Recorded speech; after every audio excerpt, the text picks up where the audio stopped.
Hello friends, welcome back Spain நியூஸான நண்பர்களே. இன்னைக்கு இந்த வீடியோவில் மிக முக்கியமான ஒரு ஜோதிட தாள்களையும் ஒரு அதிரடியான ஆன்மீக தாள்களையும் இந்த வீடியோவில் மிதுனம் ராசிக்காரங்களுக்கு பார்க்க போகிறோம். ஸோ பார்க்குறதுக்கு முன்னாடி எதை பற்றிய தாள்கள் பார்க்க போகிறோம் அப்படிங்கிறத இன்ட்ரோவில் ஷேர் பண்ணுறேன், வாங்க பார்க்கலாம். 1000 ஆண்டுகளுக்கு பிறகு ஒரு சிறப்பான அதிசயம் நடக்கக்கூடிய நாளானது இந்த ஜனவரி மாதத்தில் வர இருக்கு. அது என்னைக்குன்னா ஜனவரியுடைய 18ஆம் தேதி அன்னைக்கு தமிழ் மாதம் தையுடைய 4ஆம் நாள் கிழமை ஞாயிற்றுக்கிழமை. அப்படி என்ன ஒரு சிறப்பான நாள் அப்படின்னு கேட்குறீங்களா? இந்த ஞாயிற்றுக்கிழமை அமாவாசையானது வருது. வரக்கூடிய அமாவாசை தை மாதத்தில் வரக்கூடிய அமாவாசை. ஸோ மாதங்கள்லேயே 3 அமாவாசை சிறப்பான அமாவாசை. ஒன்று தை அமாவாசை, இன்னொன்று புரட்டாசி அமாவாசை, இன்னொன்று ஆடியில் வரக்கூடிய அமாவாசை. இந்த 3 அமாவாசையை மட்டும் சாதாரணமாக விட்டு விடக்கூடாது. இப்பேற்பட்ட தை அமாவாசையில் கிரக நிலைகளால் தனபாக்கியத்தில் பணத்தை அள்ளுற மாதிரி மிதுன ராசிக்காரங்க உங்களுக்கு நிறைய வாய்ப்புகள் கிடைக்கும். இருந்தாலும் சில விஷயத்தில் கவனமாகவும் இருக்க வேண்டும். ஸோ எந்த விஷயத்தில் கவனமாக இருக்கணும், எந்த விஷயத்தில் பணத்தை அள்ளணும் அப்படிங்கிற ஜோதிட தாள்களை தான் இந்த வீடியோவில் உங்களுக்கு சொல்ல போகிறேன். அது மட்டும் இல்லாமல் ஆன்மீக ரீதியாக இந்த அமாவாசையில் முற்றிலும் ஒரு டிஃப்ரெண்ட்டான ஒரு பரிகாரமும் நீங்கள் செய்யணும். அது என்ன பரிகாரம், அதை செய்தால் என்ன பலன் கிடைக்கும் அப்படிங்கிறதையும் சொல்ல போகிறேன். ஸோ இந்த வீடியோ மிதுன ராசிக்காரங்களுக்கு ரொம்ப யூஸ்ஃபுல்லாக இருக்கும். ஸோ வீடியோவை ஸ்கிப் பண்ணாமல் ஃபுல்லாக பாருங்கள். ஜனவரி மாதம் 15ஆம் தேதி தை மாதமானது பிறக்க இருக்கு. தை பிறந்தால் வழி பிறக்கும். அந்த வகையில் 2026 தை மாதம் பிறந்து வரக்கூடிய அமாவாசைக்கு பிறகு மிதுன ராசிக்காரங்க நீங்கள் அனுபவிக்க போகக்கூடிய நற்பலன்கள் என்ன, எதில் கவனமாக இருக்க வேண்டும், இந்த மாதிரி நிறைய குறித்து இந்த ஜோதிட வீடியோவில் விரிவாக சில தாள்கள் உங்களுக்கு குறிப்பிடப்பட்டிருக்கு. ஸோ அதை தான் பார்க்க போகிறீங்க. மிதுன ராசிக்காரங்களுக்கு 3வது பாவத்தின் அதிபதியாக இருக்கக்கூடிய சூரிய பகவான் உங்களுக்கு 8ஆம் இடத்தில் மறைந்திருக்கிறார். 8வது இடத்துல ராசிநாதன் புதனும் இணைந்திருக்கிறார். சூரிய பகவானும் புதனும் 8வது இடத்துல இருப்பதால் கல்வி பயிலக்கூடிய மாணவர்களுக்கு சிறப்பான காலமாக இந்த அமாவாசைக்கு பிறகு இருக்கும். சூரியனும் புதனும் ஜாதகத்தின் அடிப்படையில் 1, 7, 8வது இடத்துல இருக்கக்கூடிய நிலையில் கல்வியில் முன்னேற்றமானது உங்கள் ராசிக்காரங்களுக்கு பயங்கரமாக ஏற்படும். 2 டிகிரி படிக்கக்கூடிய வாய்ப்புகள் உங்களுக்கு உண்டு. எழுகின்ற படிக்கின்ற அனைத்து விஷயங்கள்லையுமே நீங்கள் மேன்மை அடைவதற்கான வாய்ப்புகள் ஏற்படும். சூரியனும் புதனும் 8வது இடத்துல இருந்து கொண்டு 2வது இடத்தில் பார்ப்பதால் தனபாக்கியம் உங்கள் ராசிக்கு கூடி வரும். உங்களை சுற்றி இருந்த அனைத்து இருள்களுமே மறையும். வெளிச்சமான வாழ்க்கையானது உண்டாகும். இறைவனுடைய அருள் கிடைத்து எல்லாமே உங்களுக்கு சாதகமாக அமையும். 2ஆம் இடம் என்பது உங்களுக்கு சமுதாயத்தில் நல்ல மதிப்பையும் மரியாதையும் உண்டாக்கும். ராசியில் செவ்வாய் வீற்றிருப்பதாலும் 4வது இடத்துல இருப்பதாலும் சிலருக்கு அவங்களுடைய குடும்பங்களில் தாய்க்கும் பிள்ளைக்கும் தர்க்கவாதங்கள் உண்டாகும். ஸோ அதை மட்டும் தவிர்த்துக்குங்க.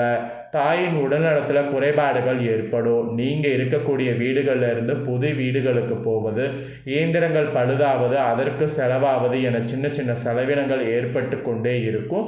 ஸோ அண்டர்ஸ்டாண்டிங்கோட செலவு பண்ணுங்கள். 4வது இடத்தை செவ்வாய் பார்ப்பதால் உணர்ச்சி வசப்படாமலும் கோபப்படாமலும் எந்த இடத்தில் காரியத்தை எப்படி சாதிக்க வேண்டும் என்பதில் முனைப்பாக இருக்கணும். இதே செவ்வாய் 7வது இடத்தையும் பார்த்து கொண்டிருக்கிறார். 7வது இடத்துக்கான அதிபதி 12வது இடத்தில் இருப்பதால் 7வது இடத்தை செவ்வாய் பார்ப்பதால் புதிய தொழில் தொடங்குவது, கூட்டாளிகளோடு இணைந்து தொழில் செய்வது, பகலெல்லாம் கடினமாக உழைக்கின்ற இடங்களிலெல்லாம் என்னையே பழிவாங்கிறார்கள் என்ற எண்ணங்கள் உங்களுக்கு தோன்ற மாதிரிலாம் நிறைய மாற்றம் ஏற்படும்.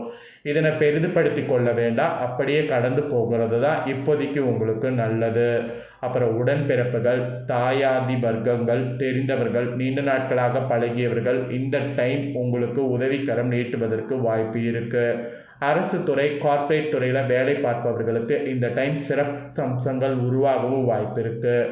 அதே சமயத்தில் நெருப்பு சம்பந்தமான தொழில்கள், பெட்ரோல், டீசல், பட்டாசு தொழிற்சாலை, கேஸ் வியாபாரம், கெமிக்கல் தொழில் செய்பவர்களுக்கு இந்த அமாவாசைக்கு பிறகு லாபமானது பெருகும்.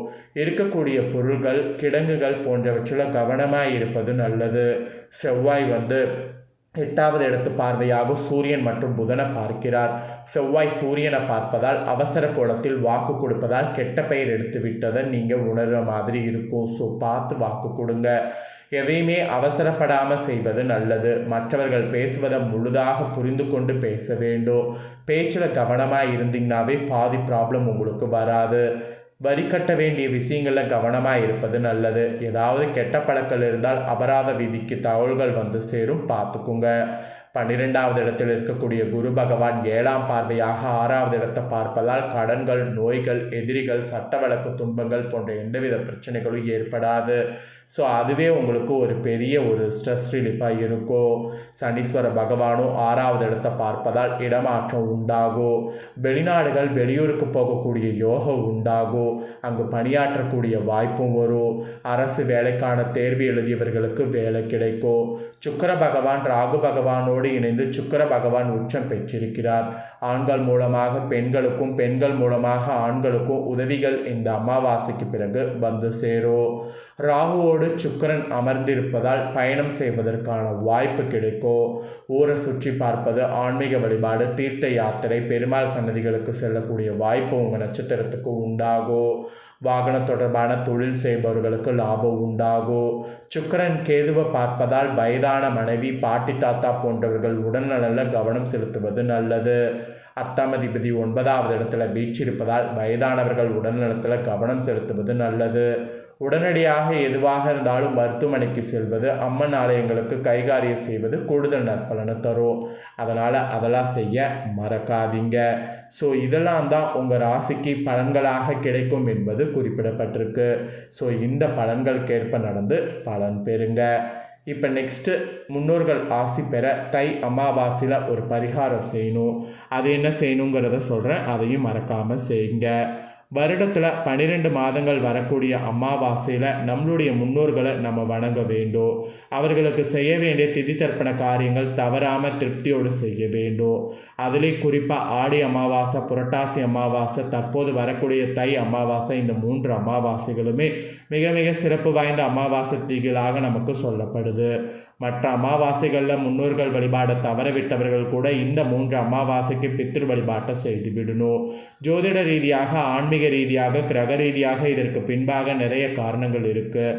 எல்லாமே நம்மளுடைய நன்மைக்காக தான் முன்னோர்கள் சொல்லி வைத்திருக்கிறாங்க. அந்த வகையில் இந்த தை அமாவாசைக்கு நம்ம செய்ய வேண்டிய ஒரு சூப்பரான வழிபாடை இந்த வீடியோவில் உங்களுக்கு சொல்ல போகிறேன். இதை வழிபாடு என்று சொல்வதா, பரிகாரம் என்று சொல்வதா, அல்லது நம்மளுடைய முன்னோர்களை மறக்காமல் இருப்பதற்கு நம்ம செய்யக்கூடிய மிகப்பெரிய வழிகாட்டுதலா, இந்த மாதிரி எப்படி வேண்டுமானாலும் நான் சொல்கிறத வைத்து கொள்ளலாம். ஸோ நிறைய பேருக்கு இந்த இடத்துல நிறைய சந்தேகம் வரும். நம்ம மட்டும்தான் முன்னோர்களுக்கு திதி கொடுக்குறோம், ஆனால் வெளிநாட்டில் உள்ளவர்கள் எல்லாம் அதை செய்கிறாங்களான்ட்டு. ஆக்சுவலி அவங்க அப்படி செய்யலனாலும் பணக்காரர்களாக இருக்கிறாங்களே அப்படிங்கிற மாதிரி கூட நாம் யோசிப்போம். ஸோ உங்களுக்கான பதிலை சொல்கிறேன். சீனர்கள் முன்னோர்களை வணங்குவதற்கு ஒரு திருவிழா வைத்திருக்கிறாங்க. அமெரிக்காவில் வாழ்பவர்கள் தங்களுடைய முன்னோர்களை மறக்காமல் இருப்பதற்கு 7 தலைமுறைகளுடைய பெயர்கள் எழுதி தங்களுடைய பிள்ளைகளுக்கு சொல்லி கொடுக்குறாங்க.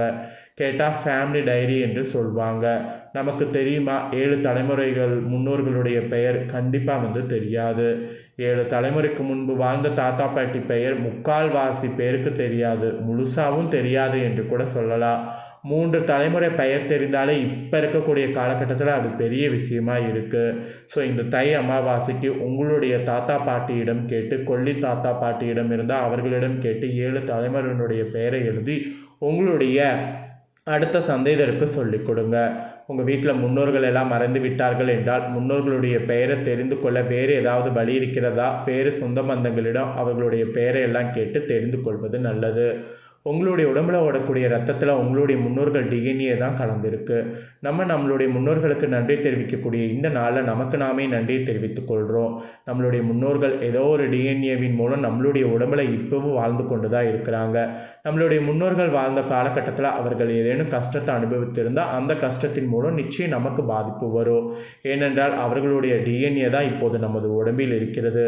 நமக்கு ஏதாவது தீராத வியாதிகள் வந்துவிட்டால் கூட டாக்டர்கள் சொல்லுவாங்க, உங்களுடைய அப்பா அம்மாவுக்கு தாத்தா பாட்டிக்கு இந்த பிரச்சனை இருந்திருந்தால் தான் உனக்கு இந்த பிரச்சனை வரும்னு. அதுபோல தான் அப்பா அம்மா தாத்தா பாட்டி வாழ்ந்த காலத்தில் அவர்களுக்கு வாழ்க்கையில் ஏதாவது கஷ்டங்கள் வந்திருந்தால் அந்த கஷ்டம் நம்மளை பின்தொடரும். நம்மளுடைய முன்னோர்களுக்கு இருந்த கஷ்டங்கள் நம்மளை பின்தொடராமல் இருக்க வேண்டும் என்றால் நம்மளுடைய முன்னோர்கள் நினைத்து நாம் நன்றி கடன் செலுத்த வேண்டும். அதற்காக தான் நம்மளுடைய முன்னோர்கள் இந்த அமாவாசை நாளை வைத்திருக்கிறாங்க. அமாவாசை திதி தர்ப்பண காரியங்கள் எல்லாம் முடித்து விடுங்க. நீங்களும் ஃபேமிலி சார்ட் ஒன்றை எழுதுங்க. அந்த ஃபேமிலி டைரியில் உங்களுடைய 7 தலைமுறைகளுடைய பெயரை எழுதி உங்களுடைய பிள்ளைகளுக்கு சொல்லிக் கொடுங்க. 7 தலைமுறைகள் வாழ்ந்த அந்த முன்னோர்களுடைய பெயரை சொல்லி அவர்களுக்கு நன்றி சொன்னாலே போதும். நம்மளுடைய தலைமுறை செழிக்கும் என்பது வாக்கு. ஸோ பிரபல ஜோதிடர்களுடைய கருத்து. அதை தான் இந்த இடத்துல நான் உங்களுக்கு சொல்லியிருக்கேன். இந்த தை அமாவாசை நாளில் உங்களுடைய முன்னோர்களுடைய பெயர்களை எழுதுங்க. அவர்களுக்கு நன்றி சொல்லுங்கள். வழிபாட்டோடு சேர்த்து நீங்கள் செய்யக்கூடிய இந்த ஒரு சிறிய காரியம் உங்கள் தலைமுறையை வாழ்த்தும். உங்களுக்கு முன் வாழ்ந்து முடிந்த 7 தலைமுறைகளுடைய வாழ்த்துக்களும் உங்கள் பரம்பரைக்கே கிடைக்கும். நீங்கள் நன்றாக இருப்பீங்க. உங்கள் குடும்பம் நன்றாக இருக்கும். ஸோ கண்டிப்பாக இதை ட்ரை பண்ணுங்கள். ஸோ இந்த வீடியோ நீங்கள் ஃபுல்லாக பார்த்துருந்தீங்கன்னா இந்த அமாவாசை எந்த அளவுக்கு சிறப்பானது அப்படிங்கிறத நீங்கள் தெரிஞ்சிருப்பீங்க. ஸோ தெரிஞ்சதுக்கேற்ப நடந்து பயன் பெறுங்க. இதை நீங்கள் பார்த்து முடித்த உடனே இதை லைக் பண்ணி உங்கள் ஃப்ரெண்ட்ஸ் ஃபேமிலிக்கு ஷேர் பண்ணுங்கள். உங்கள் ஃப்ரெண்ட்ஸ் ஃபேமிலியில் இருக்கிறவங்களும் மிதுன ராசிக்காரங்களாக இருந்தாங்கன்னா பார்த்து பயன் பெறட்டும். இதே போல் புதிய தகவல்களை தெரிந்து கொள்ள மறக்காமல் நம்ம சேனலை சப்ஸ்கிரைப் பண்ணுங்கள். கூட பெல் பண்ண ப்ரெஸ் பண்ணுங்கள். அதை பண்ணிட்டீங்கன்னா நான் போடுற மற்ற அப்டேட்டான எல்லா வீடியோஸும் உடனுக்குடனே தெரிந்து கொள்ளலாம். சப்ஸ்கிரைப் பண்ணுங்கள். நெக்ஸ்ட் வேறொரு வீடியோவில் உங்களை சந்திக்கிறேன். சப்போர்ட் பண்ணுங்கள். நன்றி. வணக்கம்.